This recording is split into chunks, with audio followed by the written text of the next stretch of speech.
Hi friends, నేను మీ పిల్లి గిర్షేట్పల్లి ఇంకా డెనికోట్ పే రోడ్లో ఉన్నాను.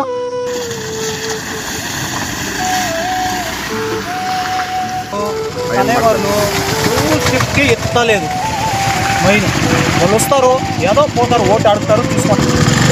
పెట్టిందా మా రోడ్ అదే పోయింది. మేము ఏం చేస్తాం? మేము ఎవరిని అడిగేకైతే చెప్పండి.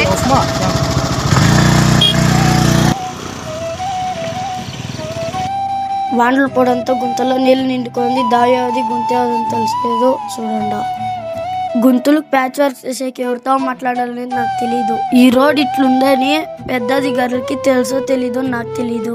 ఈ వీడియో వాళ్ళకి రీచ్ అయ్యేగంట షేర్ చేయండి.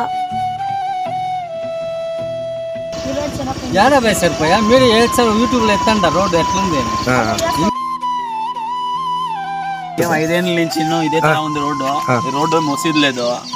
ఎప్పుడు చూసినా చిన్న చేతిలో ఈ స్కూల్ సిన్నోళ్ళు ముస్లోళ్ళు ముక్కోళ్ళు పడడలా ఎమర్జెన్సీగా ఏమి పోయేకైలే. దాని నుంచి మేము డ్యామేజ్ అయిందని ఈ రోడ్డు డైనికోట వరకు పోయిండదు. నాకు ఇట్లే ఉండదు. ఆడ వైన్ షాప్ దేవస్థానం ఉండదు కదా, ఆడ వరకు ఇదే తర ఉండదు. ఏమి వసీదు లేదు. దీన్ని ఎమ్మెల్యే వాళ్ళు నుంచి ఎత్తుకొని డెనికోట్ అర్జెంట్ గా పోవాలంటే ఎమర్జెన్సీ పోయేకయ్యలేదు. అది వాళ్ళ టైము శుద్రం పోయేకయ్యలేదు. నేను డెనికోట్ ఇంకా వచ్చేటప్పుడు దిగిసి నేర్చుకోవచ్చురి. వాళ్ళని నేర్చుకుంటే పాపం అనిపిస్తుంది. రెడీ చేసి జాగాని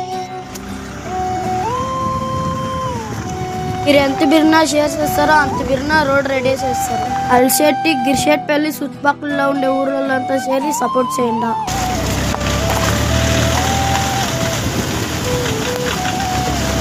మీకు తెలిసిన వాళ్ళకి ఎవరికైనా షేర్ చేయండి. పెద్దోళ్ళు రోడ్ వేసే గంటను పోయి ఫుల్ రోడ్ వద్దు, ప్యాచ్ వర్క్ అయినా చేసి ఎమర్జెన్సీకి ఏమైనా కానీ పోయేకయ్యలేదు.